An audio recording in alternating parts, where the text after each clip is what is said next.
The massive silver doors of the Coalition High Court opened with a deep rumble that echoed through the chamber. Lieutenant Ben Torres walked between two Kepler Coalition guards, their blue skin gleaming under the artificial lights.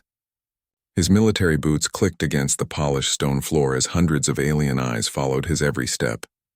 3 months ago, Ben had been a simple human soldier on what should have been a routine diplomatic escort mission. Now he stood accused of violating ancient laws he had never heard of, in a courtroom filled with 12 different alien species who would decide his fate.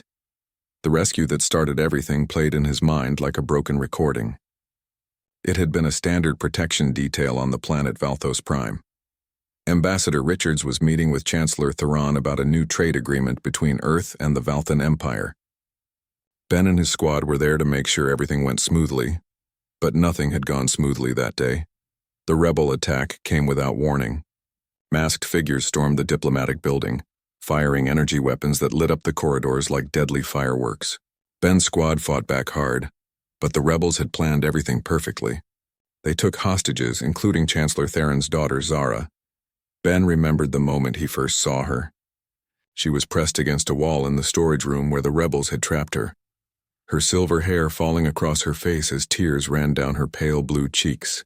The rebels had hurt her left arm and she was bleeding badly.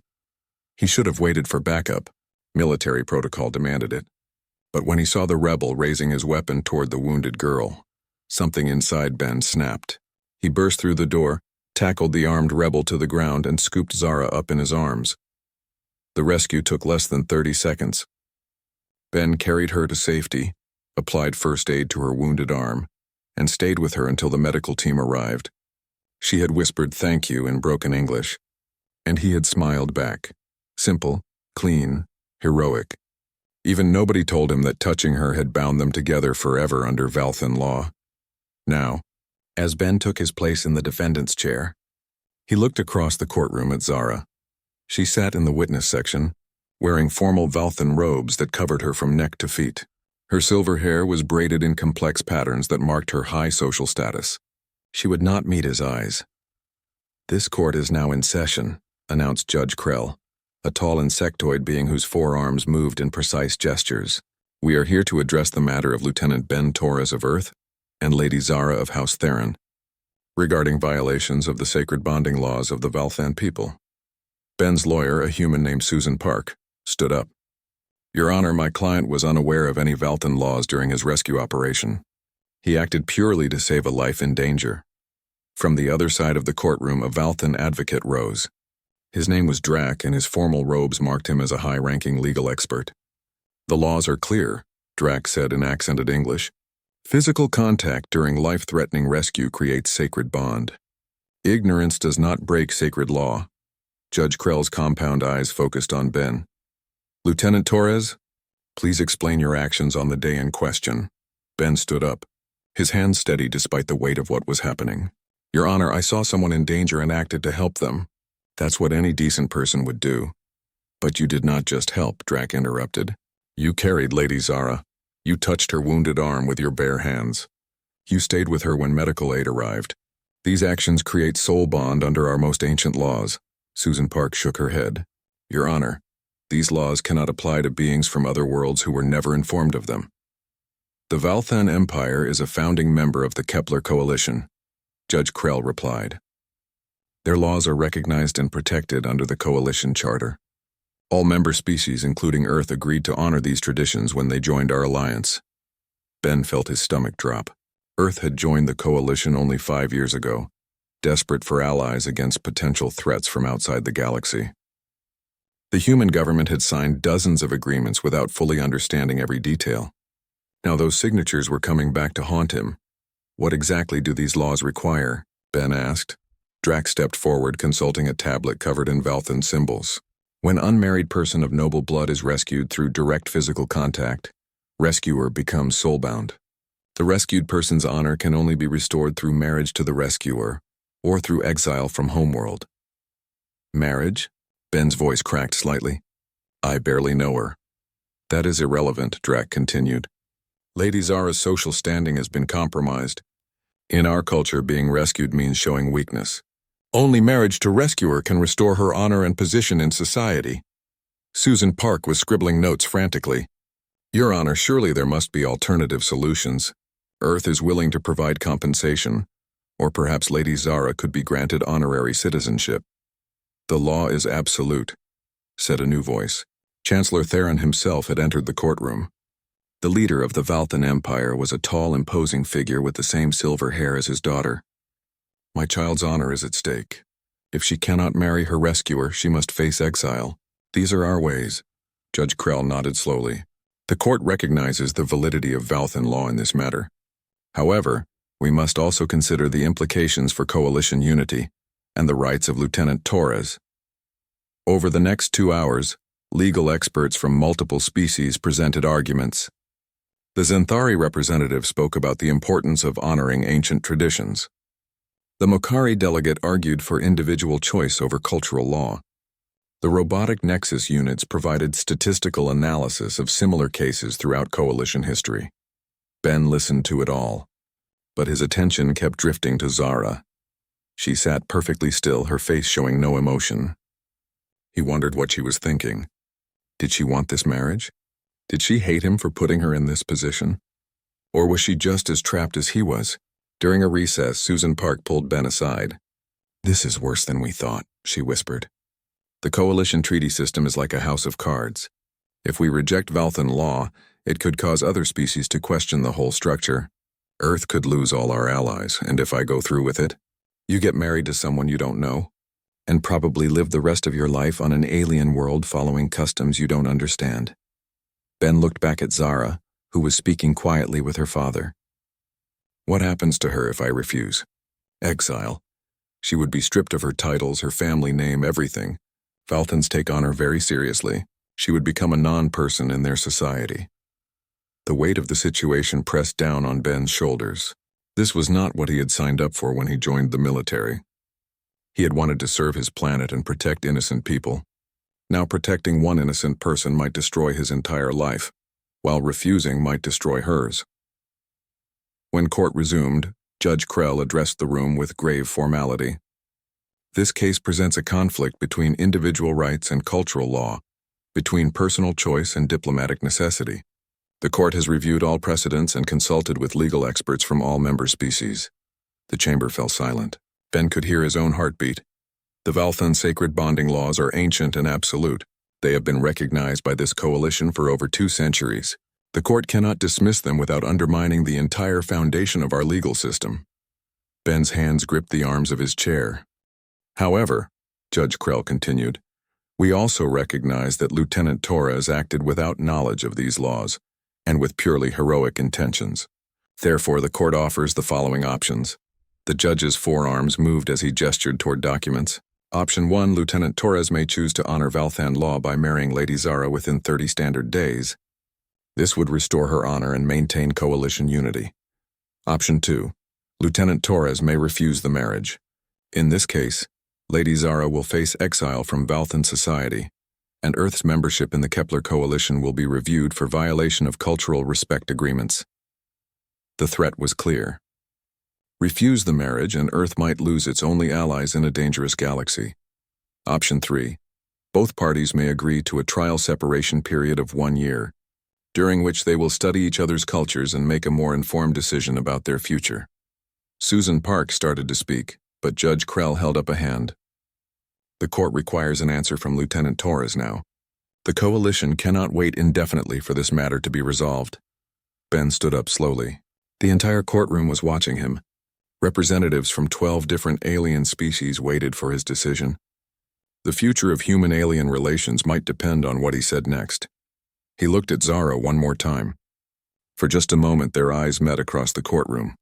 He saw fear there and sadness, but also something else, a kind of quiet strength that reminded him why he had rescued her in the first place. Your Honor, Ben said, his voice steady and clear. I need to know something first. What does Lady Zara want? Judge Krell's compound eyes shifted toward the Valthan section. Lady Zara, the court recognizes your right to speak. Zara stood up gracefully, her formal robes rustling softly. When she spoke, her English was careful but clear. Lieutenant Torres saved my life when he did not have to. He risked himself for a stranger. This shows great honor. She paused, choosing her words carefully. I do not wish marriage born from law alone, but I also do not wish exile from my people. I would accept option 3 if Lieutenant Torres agrees. The trial separation. 1 year to learn about each other's cultures and make a real choice. Ben nodded. I agree to option 3, Your Honor. Very well, Judge Krell announced. The court orders a trial period of 1 standard year. Lieutenant Torres and Lady Zara will spend equal time studying each other's cultures and societies. At the end of this period, they will return to this court with their final decision regarding marriage. The gavel came down with a sound like thunder. As the courtroom began to empty, Ben remained in his seat, trying to process what had just happened. In 1 year, he would have to choose between marrying an alien woman he barely knew or potentially destroying Earth's place in galactic politics. Zara approached him as the crowd thinned out. Up close, he could see that her silver hair had natural blue highlights, and her eyes were a deep purple color he had never seen before. Lieutenant Torres, she said formally. Just Ben is fine. Ben. She pronounced his name carefully. I am sorry this happened to you. I never asked to be rescued. And I never asked to get married, Ben replied. But here we are. They stood in awkward silence for a moment. For what it's worth, Ben added, I'm glad you're safe. Even with all this legal trouble, I would make the same choice again. Something shifted in Zara's expression. The formal mask slipped just a little, and Ben caught a glimpse of the frightened young woman he had carried to safety 3 months ago. Thank you, she said quietly. Perhaps this year will not be as difficult as we fear. As Ben watched her walk away with her father and their entourage, he wondered if she was right. 1 year to learn about an alien culture and decide whether to spend his life in it. 1 year to figure out if duty and law could somehow become something more. The courtroom was empty now except for Ben and Susan Park. His lawyer was packing up her files with efficient movements. So what happens now? Ben asked. Now you become a student, Susan replied. The coalition has arranged for cultural exchange programs. You'll spend 6 months on Valthos Prime learning their ways, and Zara will spend 6 months on Earth learning ours. Then you both decide. And if we choose not to marry, Susan's expression was grim. Then we all hope the coalition values Earth's military contributions enough to overlook this diplomatic incident. But Ben, you should know that several member species are already questioning humanity's commitment to coalition values. Ben walked out of the courthouse into the artificial sunlight of the space station's main dome. Somewhere in this city of aliens and strange technologies, his future was waiting. In 1 year, he would either be a married man living on an alien world, or the human who had accidentally triggered a diplomatic crisis. Either way, his life as a simple soldier was over. The journey into the unknown was about to begin. 6 months after the trial, Ben Torres stood in the center of a Valthan meditation garden, trying to balance on 1 foot while reciting ancient poetry in a language that still felt strange on his tongue. His instructor, Master Ivan, watched from nearby with the patience that all Valthans seemed to possess naturally. Your pronunciation improves, but your spirit is still too rigid, Master Ivan said in his native language. Valthan culture flows like water. You move like stone. Ben lowered his foot and wiped sweat from his forehead. The Valthan homeworld was slightly warmer than Earth, and the higher oxygen content made everything more intense. I'm trying to understand, Master Ivan, but some of these concepts are so different from human thinking. That is precisely why you must learn them, the elderly Valthan replied, switching to English. Lady Zara faces the same challenge on your world. Cultural exchange requires complete commitment, not just surface learning. Ben had been living in the Theron family compound for 6 months now.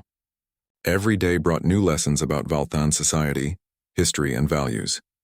He had learned that honor was not just important to them, it was the foundation of their entire civilization. Every action, every word, every relationship was measured against complex codes of honor that had evolved over thousands of years. At first, Ben had found it suffocating. The constant awareness of social position, the formal speech patterns, the elaborate ceremonies for simple daily activities. But slowly he began to see the beauty in it. Valthan society had virtually no crime because dishonor was worse than death. Their art and literature reached heights of beauty that human culture had never achieved because every creative work was considered a reflection of the artist's honor. Tell me about the bonding laws again, Ben said as they walked through the garden. I want to understand why they exist. Master Ivan stopped beside a fountain carved from blue stone. Long ago, our people faced a great war. Many of our finest warriors died protecting others. The survivors realized that those who risk themselves for strangers possess the highest form of honor. The bonding laws ensure that such people are welcomed into our families, our bloodlines. It strengthens our entire species. But what if the rescued person doesn't want to marry their rescuer? Then they are free to choose exile. But exile means abandoning not just their family, but their entire identity. Few make that choice. Master Ivan studied Ben's face. You think our laws are harsh? I think they don't account for modern situations. What if the rescuer is already married? What if they're from a different species entirely? These questions show why you are here, Master Ivan replied. You are the first alien to face the bonding laws. How you handle this situation may change our culture forever. That evening, Ben attended another formal dinner with Chancellor Theron and other high-ranking Valthans. These dinners had become routine, but they still required perfect manners and careful conversation. One wrong word could cause massive offense. How goes your cultural education, Lieutenant Torres? Asked Lady Mira, Chancellor Theron's sister. She was one of the few Valthans who seemed genuinely curious about human culture, rather than suspicious of it. I'm learning every day, Ben replied, using the formal speech patterns he had been taught. Your people have created something remarkable here. The depth of your traditions amazes me. And what of Lady Zara's progress on Earth? Chancellor Theron asked. We receive regular reports, but I would value your perspective. Ben had been receiving video messages from Zara twice a week. At first, her reports had been stiff and formal, focusing on language lessons and cultural observations. But recently, something had changed. Her messages showed genuine excitement about human concepts like democracy, individual freedom, and cultural diversity. She seems to be thriving, Ben said carefully. Her last message mentioned that she was attending a university lecture series on human history. She found our approach to conflict resolution particularly interesting. Chancellor Theron nodded approvingly. My daughter has always been curious about other worlds. Perhaps this experience will serve her well, regardless of the final outcome. After dinner, Ben returned to his quarters and activated his communication device. Zara's latest message was waiting for him. Her image appeared on the screen, and Ben was struck by how different she looked. Instead of formal Valthan robes, she wore simple human clothing. Her silver hair was pulled back in a practical style, and she looked more relaxed than he had ever seen her. Hello, Ben, she said, using his first name naturally now. I hope your studies are going well. I wanted to share something amazing that happened today. She went on to describe visiting a human elementary school, where children from dozens of different Earth cultures learned together. She had been fascinated by how human diversity was celebrated, rather than seen as a source of conflict. On Valthos, we have achieved harmony through uniformity, she said in the message. Everyone follows the same codes, the same traditions, the same paths to honor. But humans have found harmony through diversity. You celebrate differences instead of eliminating them. I am beginning to understand why your people adapt so well to new situations. The message continued with her observations about human art, music, and literature. She had attended a concert where musicians from 6 different countries performed together, creating something entirely new. She had visited museums showcasing thousands of years of human creativity, all of it flowing from the interaction between different cultures. I wanted to ask you something, she said toward the end of the message. In my studies of human marriage customs, I learned that your people marry for love, not duty or law. What does love mean to humans? We have concepts of honor, respect, and loyalty, but human love seems different from all of these. Ben stared at the screen long after the message ended. How could he explain human love to someone who had grown up in a culture where marriages were arranged for political advantage and honor?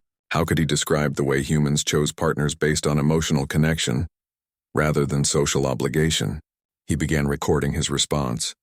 Zara, human love is about choosing someone not because you have to, but because you want to. It's about finding someone who makes you want to be better than you are. It's about building something together that neither person could create alone. He paused, thinking about his own limited experience with relationships. I've never been married myself, so I'm probably not the best person to ask.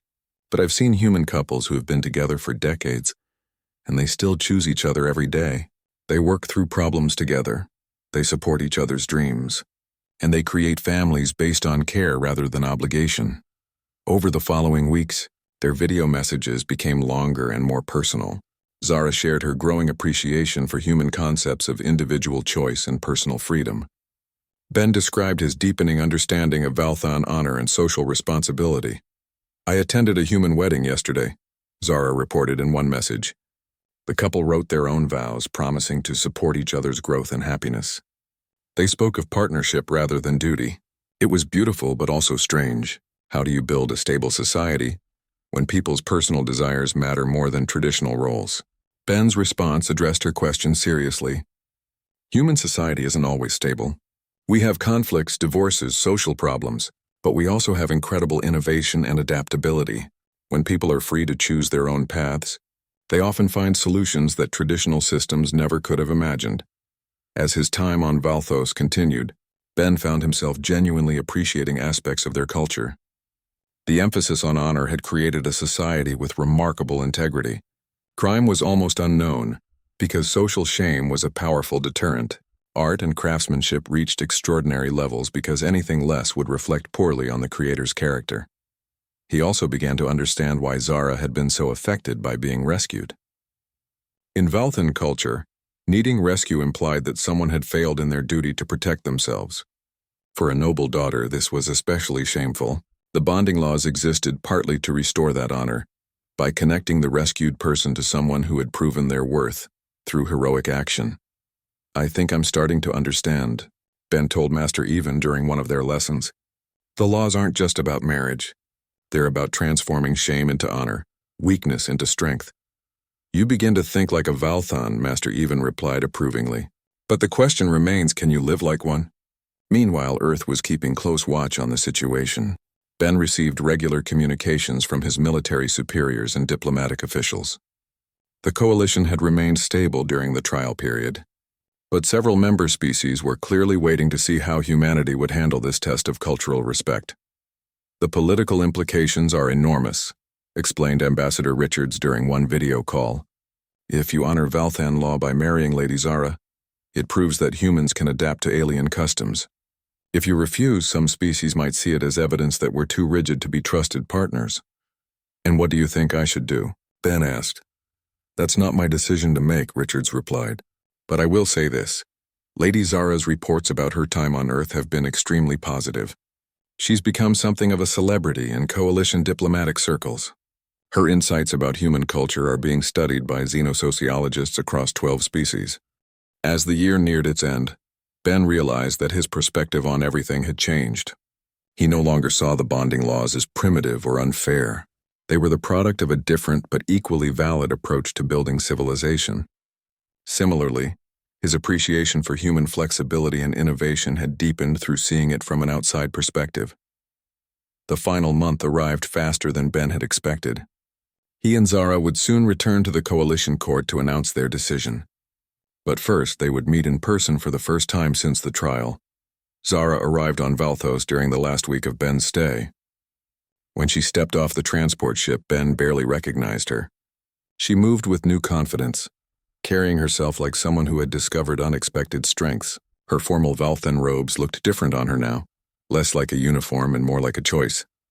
"Ben," she said, approaching him with a smile that seemed genuinely warm.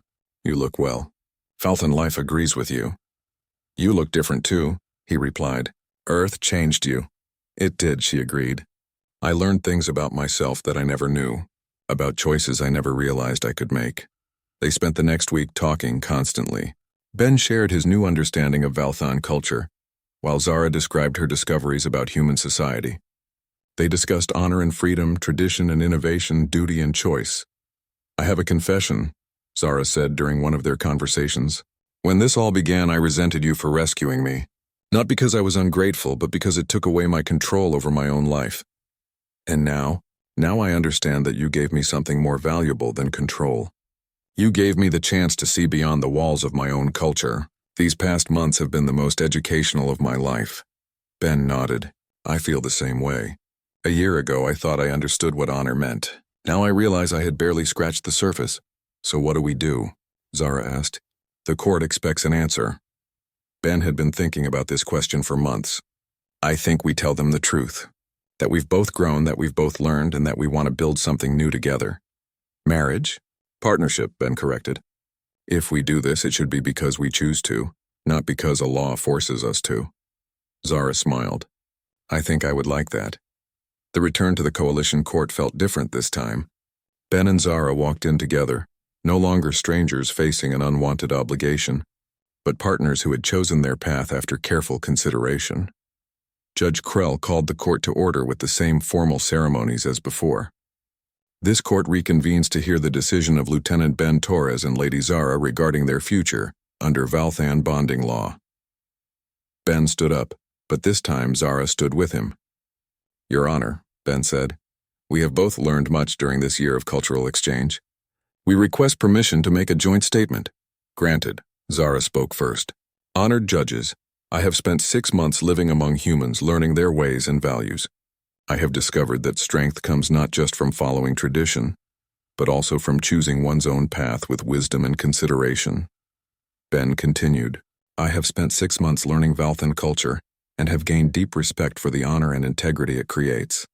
I understand now that the bonding laws exist to strengthen society by bringing together those who demonstrate the highest virtues. Therefore, they said together, we choose to honor both our cultures by entering into marriage freely, not from legal obligation but from mutual respect and shared commitment to building bridges between our peoples. The courtroom erupted in surprised murmurs. Judge Krell called for order. Are you saying that you choose marriage voluntarily? The judge asked. Yes, Your Honor, Ben replied. We choose to combine Valthan concepts of honor with human concepts of partnership. Our marriage will be both a fulfillment of cultural law and an expression of personal choice. Chancellor Theron stood up from the gallery. Your Honor, the Valthan Empire is honored by this decision. Lieutenant Torres has proven himself worthy of our highest traditions. Ambassador Richards rose from the human section. Earth is proud of Lieutenant Torres and welcomes Lady Zara as a bridge between our peoples. Judge Krell's compound eyes fixed on both of them. This is an unprecedented situation. You have transformed a legal obligation into a personal choice, a cultural conflict into a diplomatic breakthrough. The judge paused dramatically. The court recognizes this marriage as valid under both Valthan law and coalition regulations. Furthermore, we propose that this case serve as a model for future cross-cultural disputes. Let it be recorded that when faced with seemingly impossible differences, humans and Valthans found a path forward through understanding, respect, and adaptation. As the gavel fell, Ben and Zara exchanged looks. They had started as strangers thrown together by law and circumstance. Now they were partners who had chosen each other after learning everything they needed to know. The wedding ceremony took place 1 month later, broadcast live across coalition space. Ben spoke his vows in perfect Valthan, while Zara spoke hers in fluent English. The ceremony combined traditions from both cultures, creating something entirely new. But the real impact came afterward. Other coalition species began requesting cultural exchange programs with Earth. Humanity's willingness to learn and adapt, demonstrated so clearly by Ben's journey, opened diplomatic doors that had been closed for decades. Ben and Zara established the first interspecies cultural institute, helping other beings navigate cross-cultural relationships and conflicts. Their success proved that humanity's greatest strength was not their technology or military power, but their remarkable ability to build bridges across any divide.